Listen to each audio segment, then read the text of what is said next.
Hi guys, welcome back to my channel. I'm Kat and this is Catadactyl. So I was doing some research, basically binge watching booktube videos and reading lists and Goodreads lists about queer content that has come out recently because June is Pride Month and I want to read all queer fiction in June. So while I was doing that, I came across about 15 books that came out between January and the end of June, and they are the ones that I'm most looking forward to, and they have all queer content and we're gonna get into it.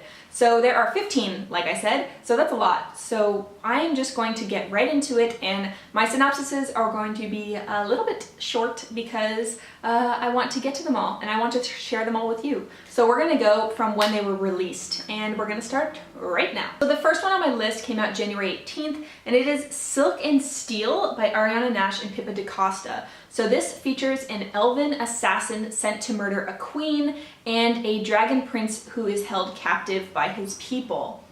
I am here for it, and dragons and elven assassins.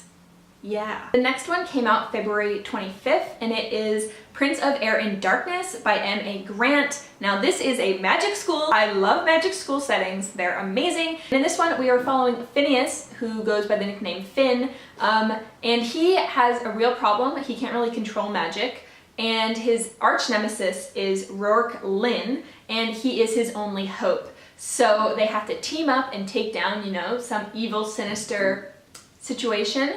And I'm here for it. It's gonna be amazing. I love magic schools. Next was out February 26th and it is The Music of What Happens by Bill Konigsberg. So we follow two boys. One is Max, who is chill, he's into sports, he's gay and out, and it's not really a big deal to anyone, but he kind of has a dark secret. And then the other one is Jordan, who is the opposite of chill.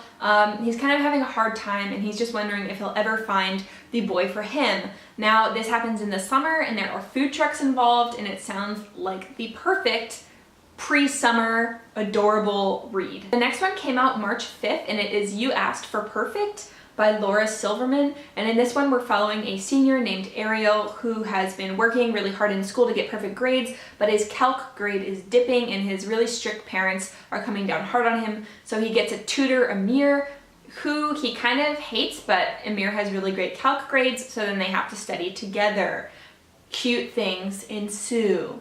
And I also really appreciate the look that it's gonna have on perfectionism and kind of the pressure that parents put on people to get good grades. So the next one came out March 19th and it is The Weight of the Stars by Kay Ancrum. Kay Ancrum wrote The Wicker King, which I really loved, and in this one we are following a girl who is dreaming of traveling across the stars, and there are sci-fi elements in this, but she is from a really poor trailer park.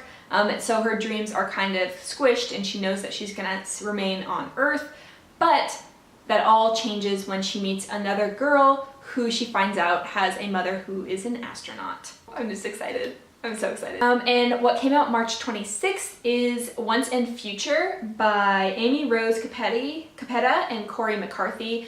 Now all I know is that this is a queer retelling of King Arthur. That's all I need to know, and also that this cover is gorgeous. So if that sounds like something that you're into, that's something I'm definitely into, then I will be reading this and I hope that you read it as well. So yeah, I'm excited. And out April 2nd was The Luminess Dead by Caitlin Starling. So in this one, we are excavating a planet in the galaxy. Geyer Price has been sent down to collect mineral deposits, and she is alone on this harvesting mission. The only person she's in contact with is M, who controls her drug dose and her oxygen and her supplies as she is doing the harvesting.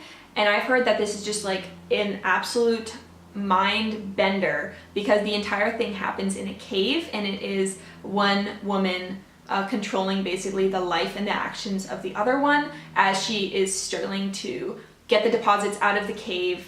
There are also some, you know, science fiction things that happen, and it's just like a psychological horror, dark, suspenseful novel, and I'm so ready. I'm ready for it. So yeah, if that sounds like it's up your alley, then this would be for you. Out April 23rd was How Not to Ask a Boy to Prom by S.J. Josley, and this is the only one on this list that I have already read, and it is so freaking cute. So Nolan Grant is 16, gay, and being kind of bullied at school, and his sister wants to help him and have him ask his dream date to prom. She kind of shoves him into the room with a banner. Things don't go as planned, and he ends up fake dating another guy who has recently gotten out of a relationship with a girl who is known to be hyper violent. So I think it was so good, and I really recommend it. It is just so cute. It actually reminded me a lot of Love, Simon. So I think if you liked Love, Simon, then I would give this one a go. It was really cute, and I'll be talking about it in my May wrap-up part 2. So out May 7th was Deposing Nathan by Zach Smedley, and in this one, Nate is kind of the perfect son, but when he and another boy start to hang out more together, their lives get intertwined, and something happens, and then there is a stabbing. And then the boys are called to tell what really happened that night. So I think it's not light and fluffy, obviously. It is a more serious story, but it has amazing reviews, and I really want to read it. And I believe it is also the author's first book. May 14th was Red, White, and Royal Blue by Casey McQuiston, I think. And you guys have all heard of this. This is like one of the most hyped ones of, I guess, right now. And it's following kind of the son of the American president and then the son of the prince from, I think, the UK, and they secretly hate each other, but for PR they need to pretend that they like each other, and things ensue from there. I have been deliberately saving this and not reading it because I wanted to save it for Pride Month, so that time is upon us and I am excited. Same with another May 14th release, which is I Wish You All the Best by Mason Deaver. We are following Ben DeBacker, who is kicked out of their home when they come out as non-binary to their parents, and they move back in with their sister, and they just kind of survive senior year of high school before they can leave, until they meet a boy who is sweet and funny and makes them forget their horrible situation that they're in. So I'm so ready for this book, and it is part of my Queer Lit Readathon TBR. So if you haven't seen that video, I will leave it linked down below.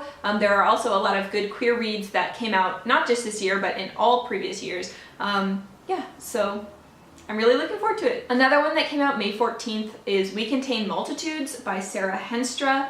So this one is billed as a mashup of Aristotle and Dante discover the secrets of the universe, and I'll Give You the Sun, which is like an amazing combo. So basically, it's partners in English class, Jonathan and Adam, and they kind of have to journal to each other, and I believe that the entire novel is written in a series of journals or texts to each other, and how they are kind of encountering different things like homophobia and bullying and home life, and I can't wait. And also the cover is amazing. It reminds me of We Are Not Okay by Nina LaCour, I think that is the cover. Oh, I love blue and black covers. Oh, I love them so much.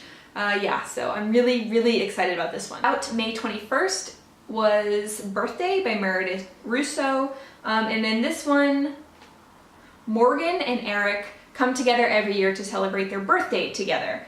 However, as they grow up, Morgan decides to live as her true self, and that may impact their relationship going forward. So I have heard nothing but amazing hype about this book, and that there are really great reviews and great rep, so I'm really looking forward to it as well. If you guys have read it, because I know it's pretty recently released, let me know down below. I am really keen to read that one, but I'm still waiting to hear on how the reviews are, so yeah. And coming out very soon on May 28th is These Witches Don't Burn by Isabel Sterling.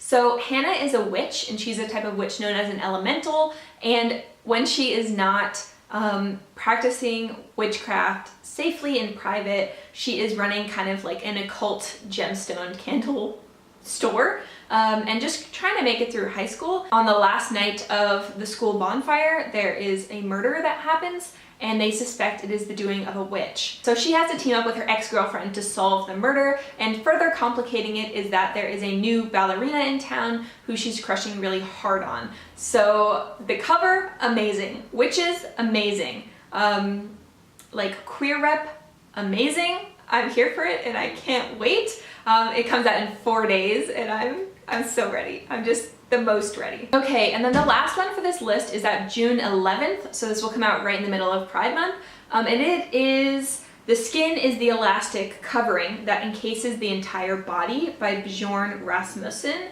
translated by Martin Aiken. This novel is originally Danish and was translated, and it is quite dark and not for everyone. However, it does have queer content, and as you know, dark is pretty much my whole alley. So I am going to go ahead and read you the synopsis because I don't want to mess it up. Okay. What if your first true love broke all known taboos? What if your very first romance drowned you in a whirlpool of transgression? The coming-of-age novel that is minutely in tune with the perversions of the body. The desperate account of a teenage boy in love with his much older writing instructor. It follows the unforgettable Bjorn as he pushes his flesh to its very limits, annihilating boundaries of gender and sexuality in search of impossible gratification. Wow. So, I first heard about this from, I think Russell at Ink and Paper blog. I have been highly anticipating it for a while, but I have heard no one else talk about it, so I have no idea any of the reaction that it's getting or if it's done well. It just intrigued me and I just wanted to throw it out there. And if anyone else likes dark content, then maybe you could read it and let me know. Or I'll read it and let you know later. So yeah, this wraps up the 15 books that I am most looking forward to reading that have come out with queer content in the first half of 2019. And I hope that you have found some that intrigue you. If you have, let me know down below which ones you like, and then also if you have any recommendations for me based on what you think I would like, that would also be greatly, greatly appreciated. So in June, I'm trying to read only queer literature, and I think that it's going to be an amazing reading month. So to all of you out there who are celebrating Pride, or are allies, or who just, you know, love some good queer literature, have a very happy start to your Pride Month. I hope that you're having an awesome day, and I will chat to you later. Goodbye.